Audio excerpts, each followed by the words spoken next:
Filosofía en tiempos de no filosofía podcast.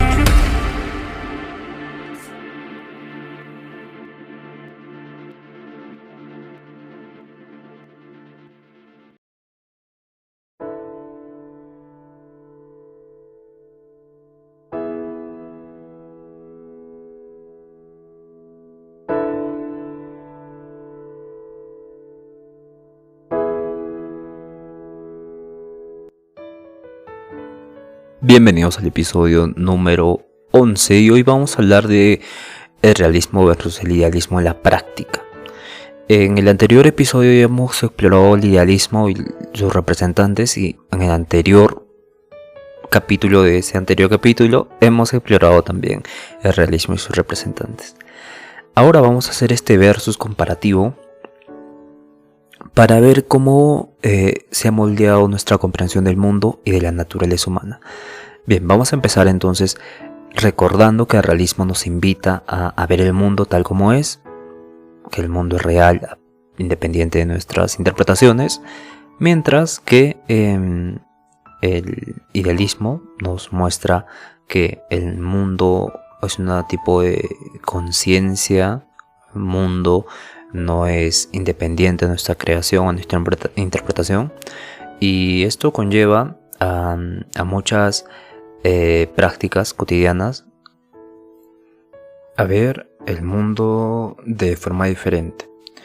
En la vida cotidiana, el realismo y el idealismo se manifiestan en nuestras decisiones, en nuestras relaciones y también en nuestros proyectos. Por ejemplo, en el ámbito laboral, el realismo nos invita y nos lleva a aceptar las condiciones de mercado y adaptarnos a ella, mientras que el idealismo nos motiva a buscar trabajos que estén alineados con nuestros valores y que sean aspiraciones personales.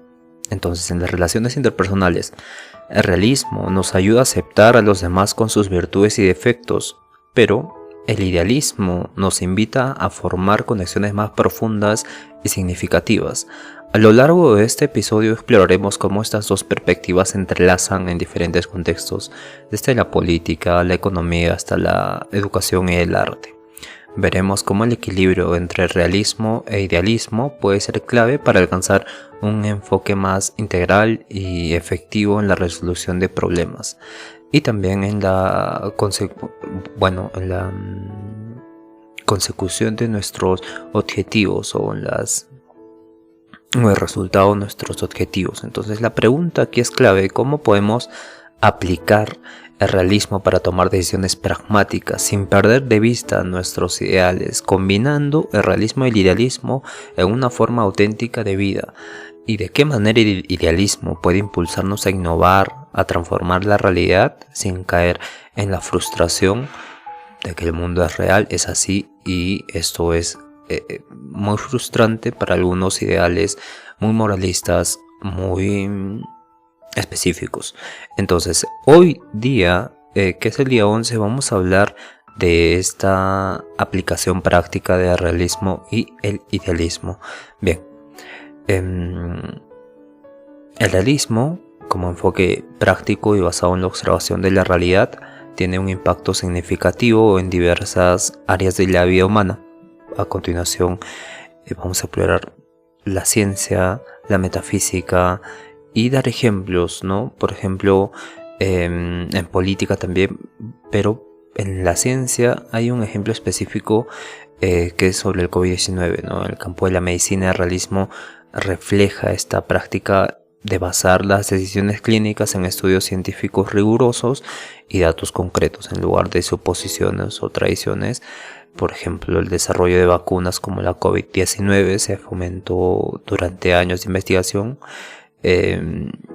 y se probó y luego se distribuyó. Entonces el realismo no se basa en el método científico, que exige hipótesis que sean contrastables con datos empíricos. Entonces la teoría de la gravedad de Newton no se aceptó porque fuera idealmente atractiva o tenía novedad, sino porque ésta se aplicaba y predecía el preciso movimiento de los planetas y los objetos de la Tierra.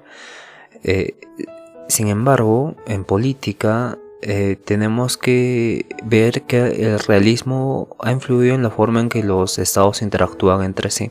Por ejemplo, durante la Guerra Fría, tanto en Estados Unidos como en la Unión Soviética, adaptaron políticas realistas para mantener este equilibrio de poder, evitando así un conflicto directo que pudiera llevar a la guerra nuclear, ¿no? Y este enfoque se conoce como Realpolitik,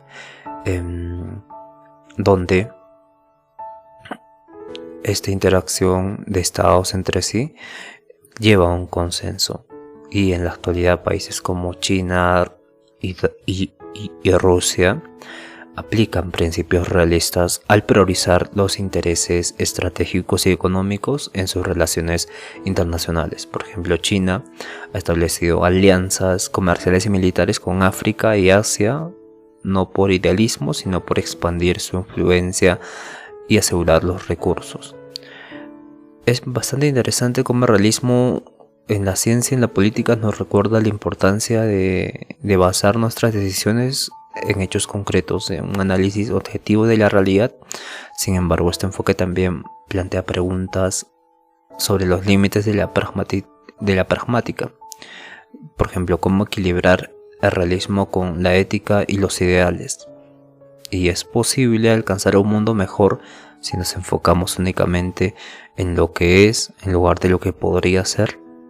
Y es muy interesante estas preguntas porque nos llevan a considerar un papel complementario del idealismo que exploraremos en el siguiente segmento. Existen casos en los que el realismo ha influido en la toma de decisiones prácticas, por ejemplo los acuerdos de paz de Oslo de 1993. El contexto es el siguiente, ¿no? En el conflicto entre Israel y Palestina, el realismo jugó un papel clave en la negociación de acuerdos de Oslo, y ambas partes reconocieron que la solución ideal de un Estado único o victoria total de un bando sobre otro no era viable en la práctica. Entonces los líderes de ambos lados, junto con mediadores internacionales, adoptaron por un enfoque más pragmático la creación de la Autoridad Palestina que gobernara parcialmente los territorios ocupados, ¿no? Mientras que Israel mantenía un control de la seguridad. Y aunque no resolvió todos los problemas, este acuerdo fue un paso hacia la reducción de violencia y la estabilidad relativa. Y en 1993 estos acuerdos de Oslo fueron anunciados en una ceremonia en la Casa Blanca con el famoso apretón de manos entre el ministro de Israel y el ministro de Palestina. Y en este momento histórico fue un ejemplo de cómo el realismo puede llevarnos a compromisos difíciles pero necesarios. Es bastante interesante también cómo el acuerdo nuclear en Irán en el 2005 se cedió. Irán desarrolló este programa nuclear que generaba preocupación internacional, especialmente en países como Israel y Estados Unidos. Entonces la comunidad internacional temía que Irán pudiera desarrollar armas nucleares y que desestabilizaría la región. Entonces en el 2005 se firmó el Plan de Integración de Acción Conjunta por sus acuerdos con Estados Unidos e Irán. Se aceptó limitar su programa nuclear a un cambio de levantamiento de sanciones económicas impuestas por Estados Unidos. Y este acuerdo fue un ejemplo de realismo político, ya que las partes involucradas priorizaban la estabilidad y la seguridad sobre ideales que eran maximalistas, ¿no? Ideales que van más allá del propio país en conflicto. Entonces en el 2008 Estados Unidos, bajo la administración de Donald Trump, se retiró del acuerdo, argumentando que no era lo suficientemente estricto. Sin embargo, en el 2001 la administración de Joe Biden inició negociaciones para reincorporarse al acuerdo, mostrando cómo el realismo sigue siendo relevante en la política exterior. Es muy interesante cómo el realismo se aplica y está implicada en compromisos difíciles, soluciones imperfecta, sí es una herramienta poderosa para abordar problemas complejos. Pero también plantea preguntas sobre cómo equilibrar la pragmática con la ética y los ideales. En el siguiente segmento vamos a analizar todo lo respectivo al idealismo y vamos a ver la aplicación práctica, ¿no? El idealismo siempre tiene énfasis en la ética porque refleja en la búsqueda de principios morales universales, una deontología y en la aspiración a un mundo más justo y equitativo. Un tipo de utilitarismo, ¿no? Entonces los idealistas éticos creen que debemos guiarnos por ideales como la justicia, la igualdad y la compasión, incluso cuando estos parezcan difíciles de alcanzar en la práctica. Entonces, la Declaración Universal de Derechos Humanos de 1948 es un ejemplo clásico de idealismo ético.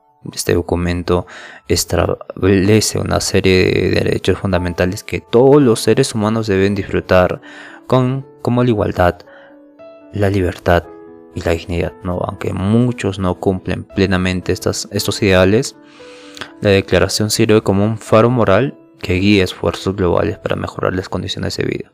Entonces, los movimientos como el abolicionismo del siglo XIX y el movimiento de los derechos civiles del siglo XX fueron impulsados por ideales éticos. Figuras ahí como Mahatma Gandhi, Martin Luther King, abogaron por la igualdad y la justicia, inspirándose en visiones idealistas de una sociedad más equitativa. Entonces, personas como Bill y Melinda Gates, Bill Gates, muestran una filantropía moderna, han utilizado su riqueza para abordar problemas globales como la erradicación de enfermedades y la mejora de educación, y su enfoque se basa en la creencia idealista de que es posible crear un mundo mejor a través de una acción colectiva e innovadora, pero basada en ideales que se tienen, como la filantropía. Es bastante interesante que en la teoría del conocimiento el idealismo siempre sostiene que la realidad está influenciada e incluso construida por nuestras mentes. Entonces los idealistas epistemológicos argumentan que nuestras ideas, percepciones, estructuras mentales dan forma a nuestra comprensión del mundo. Tenemos un claro ejemplo, y el más conocido es Immanuel Kant.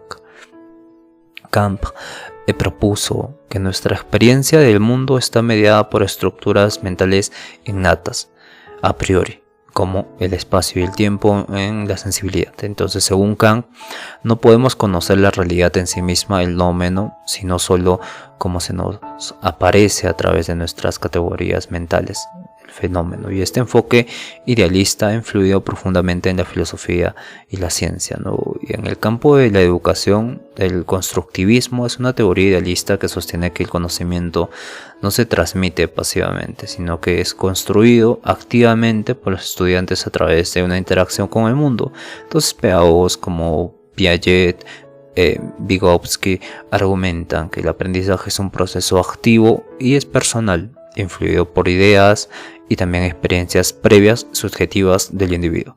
Entonces existe un constructivismo en la educación, ¿no? Y se aplica en la práctica del idealismo. También la ciencia y los paradigmas. Por ejemplo, Thomas Kuhn en su libro La estructura de las revoluciones científicas argumentó que la ciencia no avanza de forma lineal y objetiva, sino a través de cambios de paradigmas influenciados por ideas y contextos sociales. Este enfoque idealista sugiere que nuestra comprensión de la realidad científica está moldeada por marcos conceptuales y creencias compartidas. Entonces el idealismo, la ética y la teoría del conocimiento nos recuerda la importancia de aspirar ideales elevados y de reconocer el papel activo de nuestra mente en la construcción de la realidad. Sin embargo, este enfoque también plantea desafíos como reconciliar los ideales éticos con las limitaciones prácticas. Hay ideales que no se pueden cumplir en un mundo práctico dominado por el utilitarismo, dominado por la corrupción y demás. Entonces, ¿hasta qué punto nuestras percepciones y estructuras mentales distorsionan nuestra comprensión del mundo? Y estas preguntas nos llevan a considerar cómo el realismo y el idealismo pueden complementarse en la práctica. Este es un tema muy interesante y vamos ahora a dar casos en los que el idealismo ha influido en la toma de decisiones prácticas. Por ejemplo, la abolición, ¿sí?, de la esclavitud en el siglo XIX. Recordemos, siglo XIX, ¿no? Muy interesante. Bueno, se dio antes, sí, pero vamos a hacer una contextualización. Durante siglos, recordemos 100 años, cientos de años, la esclavitud fue una institución aceptada en muchas partes del mundo. Sin embargo, en el siglo XIX, movimientos abolicionistas se inspiraron en ideales de justicia, igualdad y derechos humanos y lograron cambiar esta realidad. Y lo interesante de esto es algo que muy pocos tienen en cuenta de esto, ¿no? Porque hace menos de 200 años no podían votar las mujeres. No había participación de mujeres, de personas oprimidas y demás. Esto es algo sumamente que no tenemos las dimensiones de comprender esto a profundidad, porque si lo comprendemos a profundidad seríamos una sociedad más consciente de cómo hacer política. Bueno, en la esclavitud, figuras como Wilberforce en el Reino Unido y Abraham Lincoln en los Estados Unidos impulsaron leyes y políticas para abolir la esclavitud, ¿no? Aunque estas decisiones enfrentaron resistencia y tuvieron costos económicos y sociales, se basaron en la convicción de que todos los seres humanos merecen libertad, merecen dignidad. Entonces, en 1865, en la 13ª encomienda de la Constitución de Estados Unidos, abolió oficialmente la esclavitud, y este fue un triunfo del idealismo sobre intereses económicos, tradiciones arraigadas. El idealismo triunfó, el idealismo de la justicia, ideal de la igualdad, de los derechos humanos. Como vimos, el idealismo conlleva cambiar el mundo, mientras que el realismo conlleva hacer mejor lo que estamos haciendo. Entonces, en la década de los 50 y 60, el movimiento de los derechos civiles en Estados Unidos pasó lo mismo, ¿no? Los afroamericanos se enfrentaban a discriminaciones sistemáticas en empleo, en servicios públicos, en educación. Entonces Martin Luther King y Rosa Parks lideraron movimientos pacifistas basados en ideales de igualdad, justicia y no violencia. Entonces sus acciones, como el boicot de los buses de Montgomery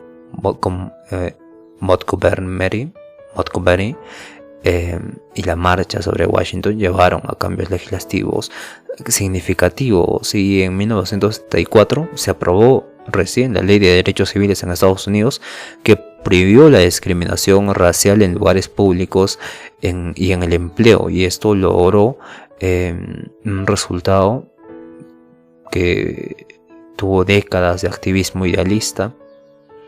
Y esto es sumamente importante. Hablamos de 1964. Lo mismo pasa en América Latina y no voy a decir, y aún pasa, ¿no? Existe cierta oligarquía que domina y está en los poderes del Estado y no constituye un gobierno nacionalista. Y es sumamente interesante, pero es otra discusión que tendríamos que tener más tarde. También en el idealismo y cómo funciona en la vida práctica, esta sirve en la creación de las Naciones Unidas de 1945, porque después de la Segunda Guerra Mundial el mundo estaba devastado por el conflicto y el sufrimiento. Entonces los líderes globales reconocieron la necesidad de un sistema internacional que previera futuras guerras y promoviera la cooperación. Entonces en 1945 se formaron las Naciones Unidas, la ONU, con el objetivo de mantener la paz, promover los derechos humanos y fomentar el desarrollo sostenible, y las cartas de las Naciones Unidas, ¿no?, que refleja ideales como la igualdad entre naciones, la justicia internacional y la resolución pacífica de conflictos. Y en 1948 la ONU adoptó la Declaración de los Derechos Humanos, y este documento idealista que establece los derechos fundamentales de todas las personas, independiente de la raza, el género y su nacionalidad, se hizo mundialmente conocido. Y esto adoptó muchas formas de vida que hoy conocemos, ¿no? En países latinoamericanos no se aceptaba los derechos universales, los derechos humanos, no habían derechos humanos, y esto evidentemente es algo muy grave para la sociedad, no aceptar los derechos humanos, y esto conlleva a preguntarnos hasta qué punto uno puede tener un pensamiento idealista y llevarlo a la práctica.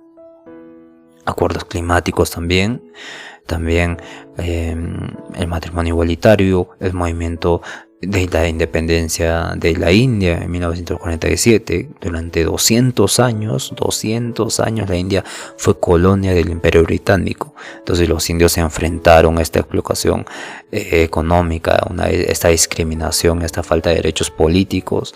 Líderes como Gandhi promovieron el movimiento de no resistencia, no violencia, basado en ideales de libertad, justicia y autodeterminación. Y en 1945 la India obtuvo su independencia, marcando el fin del colonialismo británico en el subcontinente. Y este logro fue un triunfo del idealismo sobre la opresión. Es sumamente importante el idealismo, más que nunca en sociedades dominadas. En estos casos demuestran que el idealismo, aunque a veces enfrenta obstáculos y críticas y es una fuerza poderosa para impulsar cambios positivos en la sociedad, también plantea preguntas sobre cómo equilibrar los ideales con las prácticas realistas. En el siguiente episodio vamos a ver los desafíos y las críticas del realismo, tanto del idealismo. Bien, nos vemos el día de mañana.